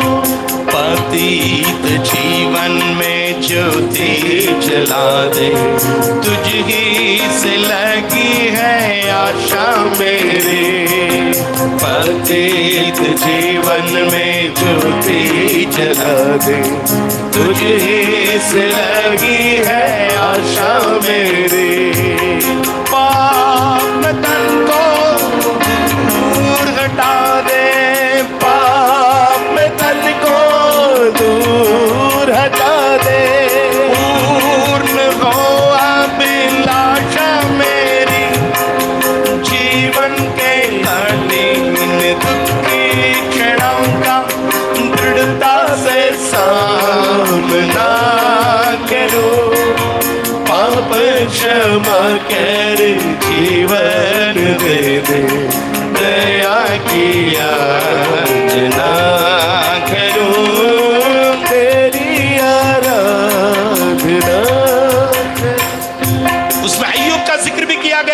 अय्यूब के जैसे धीर रखने वाले। जब परेशानी आने के बाद, दुख दर्द आने के बाद, उसकी बीवी गुनगुनाते रही, अभी भी तू praise the Lord, praise the Lord, praise the Lord, धन्यवाद धन्यवाद करते हुए बैठा हुआ है। तेरे बच्चे मर गए, तेरा खेत जल गया, तेरा घर गिर गया, तुझे बीमारी लग गई, अब भी तू प्रेज द लॉर्ड और परमेश्वर की महिमा करते बैठा हुआ है। परमेश्वर को श्राप देकर मर जा। जवाब अय्यूब का जवाब क्या था? मालूम क्या? आए नादान, आए बेवकूफ बीवी। कौन सी बीवी? बेवकूफ बीवी। हमारे यहां दक्कनी उर्दू चलती है, जरा हिंदी की जैसी होती है, अब जरा ये छत्तीसगढ़ी भाषा की जैसी होती है।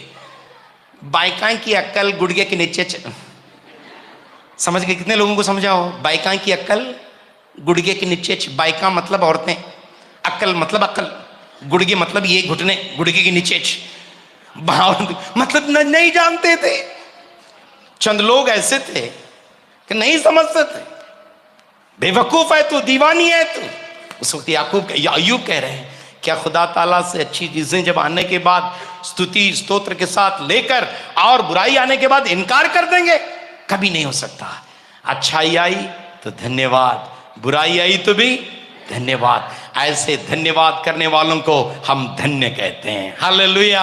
हर एक चीज के, अच्छे लोगों के लिए धन्यवाद, बुरे लोगों के लिए धन्यवाद, अच्छे माहौल के लिए धन्यवाद, बुरे माहौल के लिए धन्यवाद, शख्सियत के लिए धन्यवाद, बीमारी के लिए धन्यवाद। सब चीजों को धन्य धन्य धन्य कहते हैं। वो है धन्य। हालेलुया। वैसे हमें धन्य होना चाहिए। सो यहां धन्य विश्वासियों के बारे में बताया जा रहा है। कितने विश्वासी हो गए अब तक? 3। पहले बोझल विश्वासी, उसके बाद दोषी विश्वासी यानी शिकायती विश्वासी, और उसके बाद धन्य विश्वासी, और 5वीं जो है बटरफ्लाई बिलीवर कहता हूं, baby believer. Butterfly believer. Butterfly को हिंदी में क्या कहते हैं आप? तितली। तितली के जैसे होते हैं वो, बहुत ज्यादा नहीं टिकते एक फूल पर, टक में ऐसे लिखते हैं, यहाँ निकलते हैं, निकलते जाते हैं, बस अच्छा है, ये अच्छा है, ये अच्छा। 4 दिन गए, फिर 5 दिन किसी और जगह जाते हैं। Butterfly believer. कभी हाँ है, कभी ना है। देखो उसमें 12वें वचन में बटरफ्लाई बिलीवर के बारे में बताया गया। 12वां वचन है क्या? कौन सा वचन है वो? अरे भाइयों, हाँ हाँ हाँ हाँ हाँ। हाँ की जगह हाँ कहना, ना की जगह ना कहना। ये वैसे नहीं, हाँ भी कहते हैं, ना भी कहते हैं, ना भी कहते हैं, हाँ भी कहते हैं। एक उस तरफ वो बटरफ्लाई, स्थिरता नहीं है। उनको मैं नादान विश्वासी, बटरफ्लाई विश्वासी, बेबी विश्वासी, स्थिरता नहीं है उसमें। अभी छोटे बच्चे हैं। कोरिन्थियों की किताब 3 अध्याय में हम पढ़ते हैं कि कोरिन्थियों की चर्च में लड़ाई झगड़े हो रहे थे। पौल कह रहे हैं, मैं सख्त गिज़ा आपको देना चाहता था, लेकिन आपको खाने की हैसियत नहीं है, क्योंकि अभी बच्चे नादान हैं, इसलिए लड़ाई झगड़ा, स्थिरता नहीं है। अब हाथ से नहीं होना चाहिए। उसको बेबी बिलीवर कहते हैं। जल्दी चलिए, उसके बाद 5वें किस्म के विश्वासी 13वें वचन से है, उसको मैं बेड रिडन बिलीवर्स, बीमार विश्वासी। बीमार विश्वासी, चंद विश्वासियां हैं बीमार हैं। 13वें वचन से देखो, 13वें वचन से लेकर लगता है 16वें वचन तक बीमारी से हमें कैसे छुटकारा देना, 7 अलग अलग शब्द को याकूब इस्तेमाल किया गया है। उसको देख लेना। जब कभी हम बीमार हैं, मैं जब बीमार हूं, या मेरे बच्चे बीमार हैं, या मेरी बीवी बीमार है, या मेरे लोग बीमार हैं, हमेशा ये वचन को मैं पढ़ लेता हूं, और पढ़ने के बाद उनको लिए मैं प्रार्थना कर लेता हूं। 13वें वचन से लेकर 16वें वचन तक अगर आप पढ़ेंगे तो पता चलेगा कि बीमार इंसान को क्या क्या करना है। अगर कोई मुसीबत ज़दा में है तो उसे चाहिए दुआ करे। दुआ सबसे पहले क्या करना है? दुआ करना है। और उसके साथ, दुआ के साथ साथ जब खुशी है तो तारीफ भी करना है। हिंदी में क्या लिखा हुआ है? स्तुति भजन करें, धन्यवाद। अंग्रेजी में बहुत अच्छा है, प्रेयर प्रेज। सब मिलकर कहो, और एक बार जोर से। जब बीमार हैं तो प्रेयर करना है, तंदुरुस्त हैं तो हमें क्या करना है? प्रेज करना है। मतलब जो चीजें नहीं हैं उन चीजों को मांगने के लिए प्रार्थना कहते हैं। जो चीजें परमेश्वर दिया है उन चीजों को धन्यवाद करना उसको प्रेज कहते हैं। हालेलुया। अच्छी चीजें परमेश्वर माँ को दिया है, बाप को दिया है, पति को दिया है, पत्नी को दिया है, बच्चों को दिया है, घर को दिया है, धन को दिया है, दौलत को दिया है। दी हुई चीजों को धन्यवाद धन्यवाद धन्यवाद धन्यवाद अदा करना शुरू करेंगे तो चंगाई हमारी जिंदगी में बहना शुरू हो जाएगी। चंद लोग हमेशा ये रामायण बोलते आते रहते, हमेशा। चंद विश्वासियों को देखा हूं, एक दिन भी हंसते हुए आए हुए विश्वासी देखा ही नहीं। एक चंद विश्वासी हमेशा रामायण, मेरा पति वैसा है पास्टर, मेरी भी वैसी है पास्टर। वो भी सुन सुन सुन सुन के हमें भी मेंटल हो रहा है क्या लगता है क्या बार। अच्छी चीजों को देखकर धन्यवाद अदा करना है, प्रार्थना करना है और परमेश्वर दी हुई चीजों को हमें धन्यवाद अदा करना है। और उसके बाद उसमें बताया गया है कि बुजुर्गों को लाकर उनसे सलाह मशवरा कर, काउंसलिंग की भी जरूरत है, प्रेयर की जरूरत है, प्रेस की जरूरत है, काउंसलिंग की जरूरत है। और उसके बाद बताया जा रहा है परमेश्वर के नाम की, और बहुत इंपॉर्टेंट चीज है वो, जैसे मैं बता रहा था, यीशु मसीह के नाम से प्रार्थना करने से बीमार चंगा हो जाएगी। उसके बाद ईमान विश्वास के बारे में, और उसके बाद कन्फेशन के बारे में, गुनाहों का इकरार करने के बारे में बताया जा रहा है। देखो कितनी चीज़ें हैं, मैं आपको यहाँ मेरी उर्दू बाइबल में पढ़कर आपको सुनाने की कोशिश करूँगा। अगर तुम में से कोई मुसीबत ज़दा है तो उसे चाहिए कि दुआ करे, और खुश है तो खुदा की तारीफ में गीत गाए। अगर कोई बीमार है तो वो कलीसिया के बुजुर्गों को बुलाकर और बुजुर्ग खुदागंद के नाम से बीमार को तेल मलकर उसके लिए दुआ करें। ऐसी दुआ जो ईमान से मांगी जाएगी, उसके बाद बीमार बच जाएगा। ईमान के साथ, विश्वास के साथ खुदावंद उसे तंदुरुस्ती बख्शेगा। अगर उसने गुनाह किए हैं तो वो माफ़ भी किए जाएंगे। इसलिए तुम एक दूसरे के सामने अपने गुनाहों का इकरार करो। हमारे गुनाहों का इकरार जब करेंगे और कन्फेस जब करेंगे, और हमारी ज़िंदगी में परमेश्वर कार्य करना शुरू कर देगा। आखिर में देख लो 16वें वचन में, क्योंकि रास्तबाज की दुआ से बड़ा असर होता है, धार्मिक जन की प्रार्थना से बहुत कुछ है। धार्मिक, देयर इज अ पावर। मैं एक पास्टर के साथ था 2 साल। पापा न्यूगिनी एक मुल्क है जो दुनिया में सबसे गरीब मुल्क, ट्राइबल लोग कपड़े ही नहीं पहनते, वहां जंगल में रहते हैं। अगर कपड़े नहीं पहने तो खर्चा कम है, कपड़े खरीदने की जरूरत नहीं, धोने की जरूरत नहीं। वैसे लोगों के बीच में 2 साल काम किया, और वो पास्टर मानते थे character is a power, character is power. अच्छे गुण ही शक्ति है। अगर अच्छे गुण वाले, अच्छे स्वभाव वाले, अच्छे किरदार वाले रहेंगे तो छोटी छोटी प्रार्थना से परमेश्वर बड़े बड़े कार्य कर देता है। हालेलुया। लगता है आपका हालेलुया बहुत जोर था शुरुआत में, अब 9 बज रहे हैं इसलिए कम हो रहा है। लेकिन मेरे समय के पहले मैं बंद नहीं करूंगा दुकान। मेरा एक वक्त है, उसी वक्त मैं बंद करूंगा यहाँ दुकान, खाना मिले या ना मिले। हालेलुया। हाँ आगे, हालेलुया।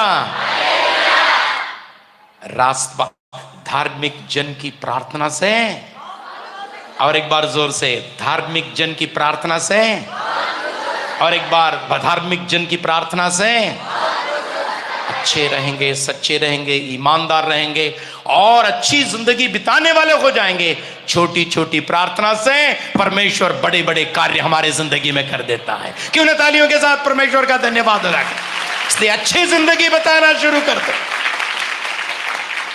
बहुत सारे लोगों को मैं देखा हूं 30 दिन, 40 दिन, 20 दिन, 15 दिन फास्टिंग लेते हैं, लेकिन गंदे काम करने से दूर नहीं है, छोड़ नहीं देते, फिर भी गंदी जिंदगी में गुजरते रहे, लड़ाई झगड़ा होते ही रहता है। लेकिन मैं कहता हूं छोटी प्रार्थना भी क्यों ना हो, बड़े बड़े कार्य होते हैं। लूका सुसमाचार में एक प्रार्थना है, जब यीशु मसीह यरदन की नदी में दुआ कर रहे थे, बपतिस्म ले रहे थे, छोटी सी प्रार्थना, छोटी सी प्रार्थना, छोटी सी प्रार्थना होने के बाद एक बड़ा कार्य हो गया। वो क्या है मालूम? क्या? आसमान फट गया, पवित्र आत्मा आ गई और परमेश्वर बात करना शुरू कर दिया। मैं कहता हूं धार्मिक जन की छोटी सी प्रार्थना से परमेश्वर बड़े कार्य कर देता है। हालेलुया, धार्मिक जन से। इसलिए प्रार्थना होना चाहिए, बेड रिडन बिलीवर। और एक विश्वासियों के बारे में मैं बताना चाहता हूं, बोल्ड बिलीवर्स, एलिया के जैसे। 17वें वचन, 17वां 18वां वचन को बोल्ड बिलीवर, सब मिलकर कहो बोल्ड बिलीवर। और एक बार जोर से, हम हिम्मत वाले रहना, सब मिलकर कहो हिम्मत वाले। एक साल बेनहिन एक प्रचारक बेंगलुरु को आए हुए थे, और उसी दिन शुक्रवार का दिन है, चंद हमारे चर्च के पास्टर, 14 पास्टर्स जेल में डाले गए थे साउथ इंडिया में।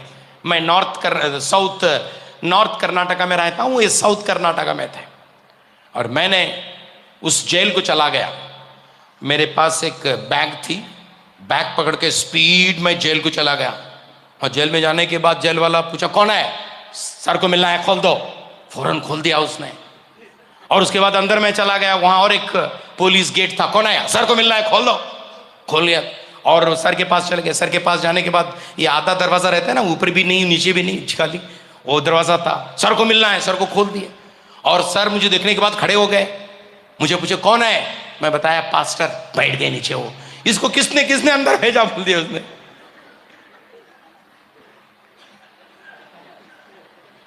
मैं उसके पास ठहर कर, ये जो पास्टरों को वहां अंदर डाला गया था उनके बारे में जोर से बोलना शुरू कर दिया। एक ही दिन के अंदर 14 लोगों को छुटकारा मिला। हिम्मत वाले रहना है, डरपुक नहीं बनना। जो डरा वो मरा। फिर आज घर में जाकर अपने पति के सामने, पास्टर मुल्ला बोले हैं जो डरा मैं मरा, मैं नहीं डरूंगी। जाके ऐसे छाती निकाल के पढ़ने का नहीं, वो कहेंगे कि कौन सा मुल्ला है, क्या कुरान सिखा के गया क्या। हिम्मत वाले कैसे रहना, बादशाह के खिलाफ न डरने वाला, बेखौफ होकर, निडर होकर, हिम्मत से काम करने वाला, हिम्मत से प्रार्थना करने वाला। आए खुदा बारिश न होवे, बारिश नहीं हुई। आए खुदा बारिश होवे, बारिश हो गई। हिम्मत के साथ, हालेलुया, हिम्मत के साथ जाना है, हालेलुया। सतावे के लिए लोग आते हैं, डरना नहीं है हमें। हम डरेंगे तो गिर जाएंगे, मर जाएंगे। हिम्मत के साथ एलिया के जैसे। और फाइनली एक और विश्वासी के बारे में बताकर मैं खत्म कर रहा हूं। लगता है हमारा वक्त बहुत निकल गया, अब मैं खत्म करने के लिए जाऊं। 19 और 20वें वचन में बैकस्लिडन बिलीवर, मतलब गुमराह विश्वासी। बैकस्लिडन को क्या कहते हैं हिंदी में सर जी? बैकस्लिडन बिलीवर को क्या कहते हैं सर जी हिंदी में? भटके हुए विश्वासी, गुमराह विश्वासी कहते हैं। भटके हुए विश्वासी, गुमराह विश्वासी मैं लिखा हूं मेरी उर्दू में, गुमराह, भटके हुए। बहुत सारे विश्वासी चर्च को आकर वापस चले गए हैं, उनको क्या करना है देख लो।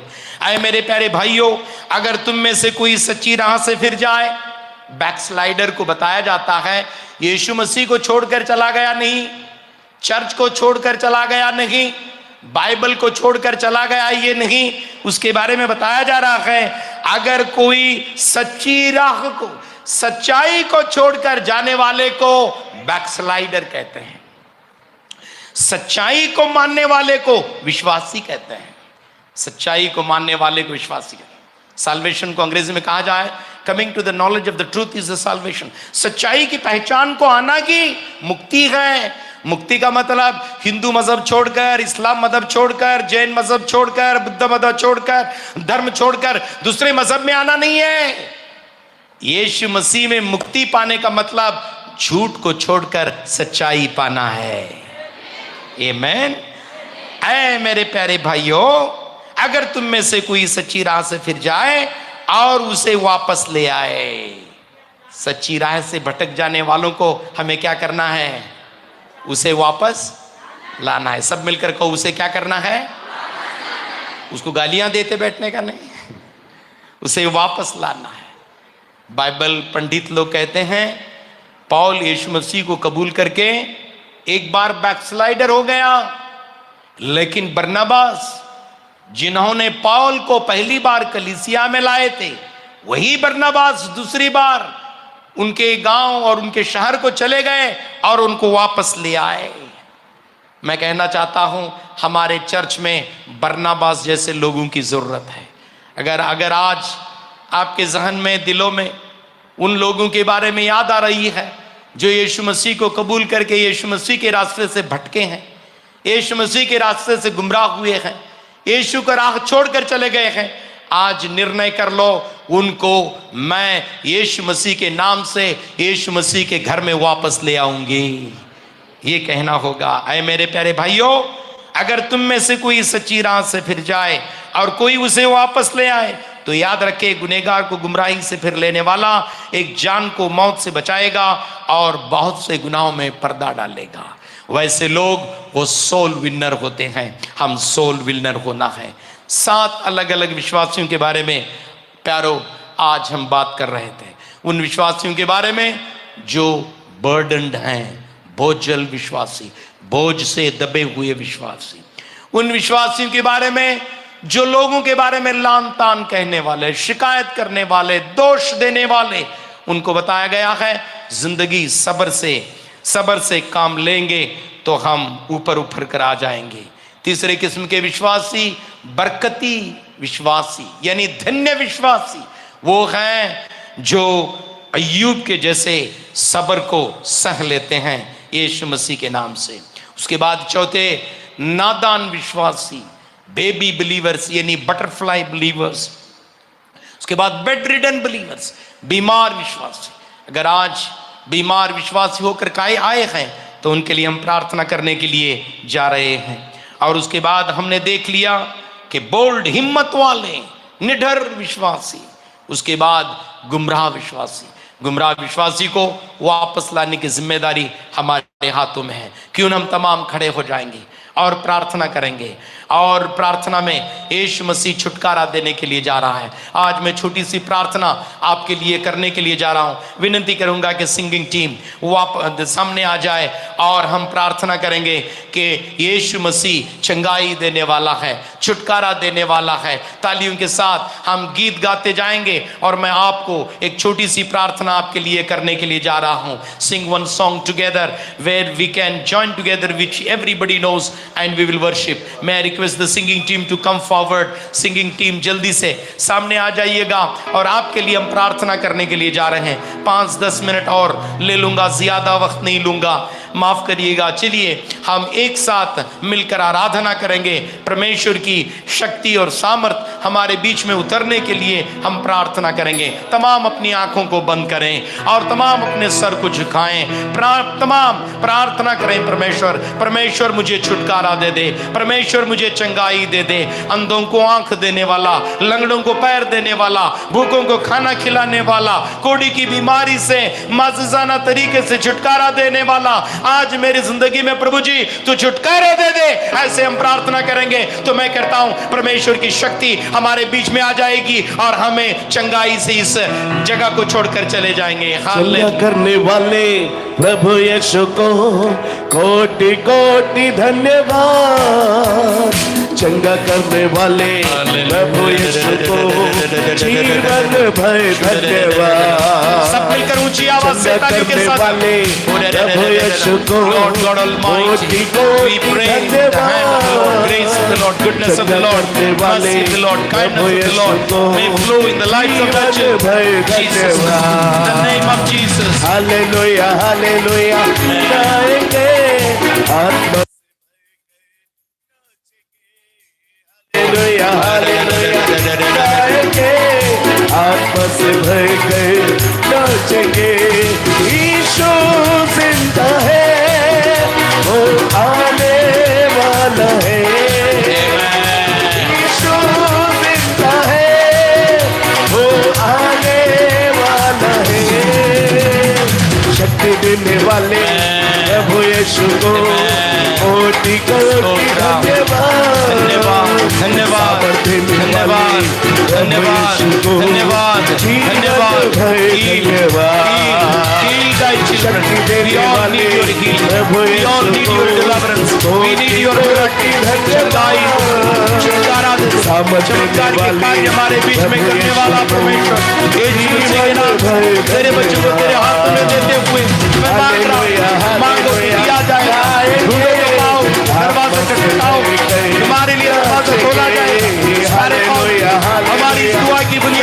दे।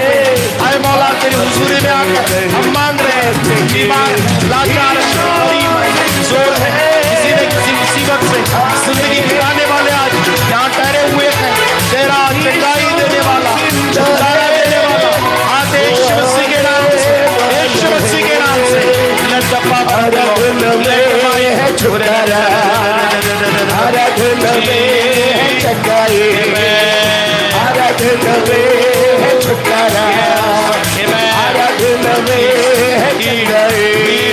तेरे प्राण आत्मा में आनंद देता है, जान से प्यारा प्रभु। तेरे प्राण आत्मा में शांति आनंद देता है, जान से प्यारा प्रभु। हालेलुया, प्रार्थना करे, आराधना करे, अच्छा है, ಶಕ್ತಿ ನಿನ್ನ ಬಲ ನಿನ್ನ ಮಕ್ಕಳ ಮೇಲೆ ಇವತ್ತು ಬರಲಿ ಎಂಬುದಾಗಿ ಪ್ರಾರ್ಥನೆ ಮಾಡುವುದರಲ್ಲಿ ನಿನ್ನ ಶಕ್ತಿ Lord God Almighty, let the power of God, let the might of God, let the goodness of your spirit come,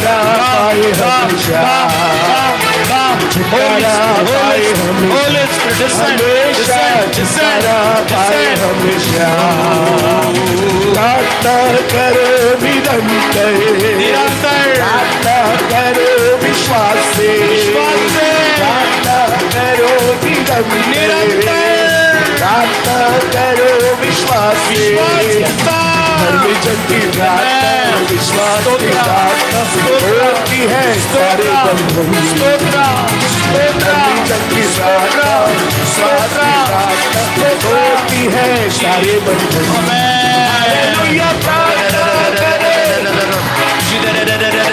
अच्छा है, अच्छा है, अल्लाह चंगाई देने वाला, छुटकारा देने वाला, अच्छा है, छुटकारा पाए हमेशा, छुटकारा छुटकारा पाए हमेशा। मांगोगे तुम्हें मिलेगा, ढूंढोगे तुम पाओगे, मांगोगे Grace of the Lord, goodness of the Lord, mercy of the Lord, may fall upon each and every one. Let the power of God Almighty may come in a greater way in their lives, O God. Set them free, O God. Set them free, Lord. Set them free, Lord. Hallelujah, प्रार्थना करे, Jesus, वो अच्छा है, कितना भला है, hallelujah, in your name, in your name, in your name, in your name, in your name, let there be deliverance. छुटकारा आए हमेशा, हमेशा, Amen. Speak in other tongues, speak in tongues, speak in tongues, speak in tongues.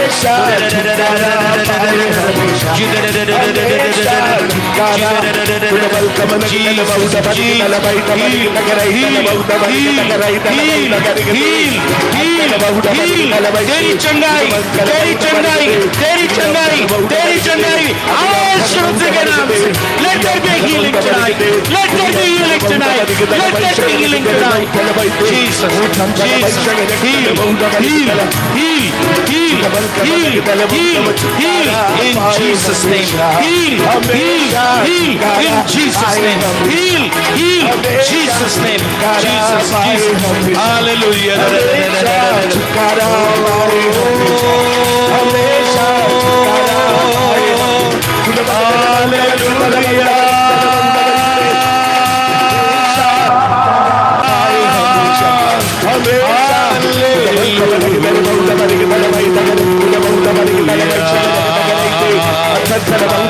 Hallelujah.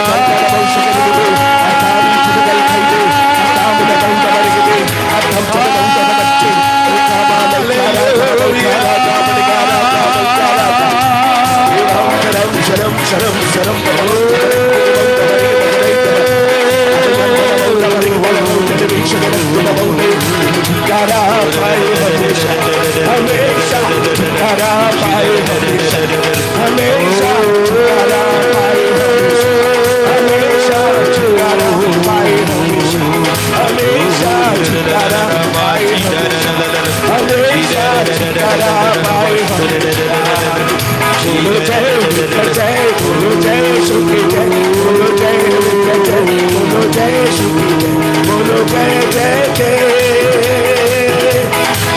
छुटकारा पाए हमेशा, हमेशा छुटकारा पाए हम, heal me, छुटकारा पाए हम, हमेशा छुटकारा पाए हम, हमेशा छुटकारा पाए हमेशा, हमेशा छुटकारा पाए हमें। और तर बहुत बड़ी के दवाई तक के दवाई तक के दवाई तक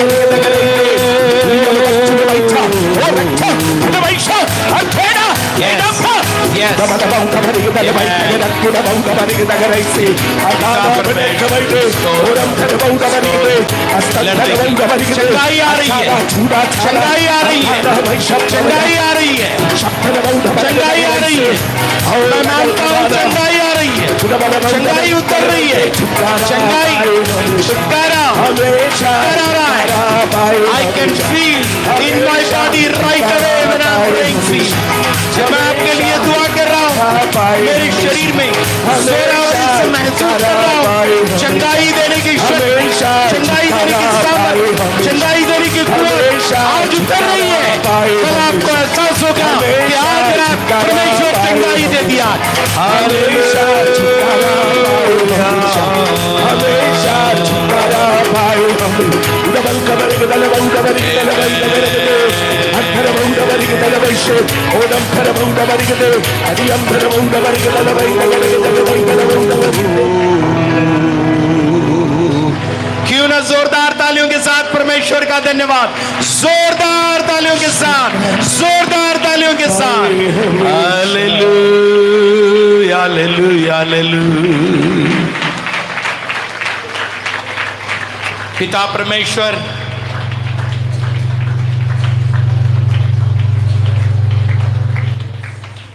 पिता परमेश्वर, इस पवित्र समय के लिए धन्यवाद।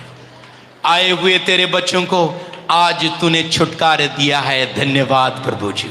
तेरी शक्ति और बल और सामर्थ्य से अपने अपने घरों को लौटने के लिए तेरी सहायता कर, यीशु मसीह के नाम से प्रभु जी। हालेलुया। और एक बार जोरदार तालियों के साथ परमेश्वर का धन्यवाद अदा कर। हालेलुया। क्यों ना अपना हाथ उठाकर एक जोरदार हालेलुया कहेंगे।